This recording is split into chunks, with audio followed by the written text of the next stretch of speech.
Рыгор, што за фотка? Тут Александр Івулін і Рыгор Астапеня трымаюць, Саша трымае, першую кнігу аднаго з найважнейшых людзей у усходнееўрапейскай культуры і гісторыі 17 стагоддзя. Гэта Сімеон Полацкі. Па сутнасці, ён цігнуў Расію, тагачасную там маскоўскую дзяржаву, у заходнім напрамку.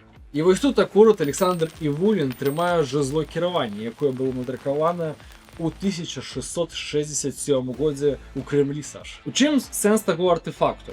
Сімеон Полацкі напісаў першы палемічны тэкст у гісторыі Расіі, бо тады у Расіі было прынята звычайна ці ў маскоўскай дзяржаве звычайна резаць, а не размаўляць. Таму вельмі важна, што Сімеон Полацкі это не толькі чалавек, который змяніў сістэму адукацыі ў Расіі, который ўплываў на развіццё вестернізацыю Расіі, который паўплываў на развіццё тэатру, але таксама вельмі важна, што Сімеон Полацкі это чалавек, который паўплываў на развіццё літаратуры.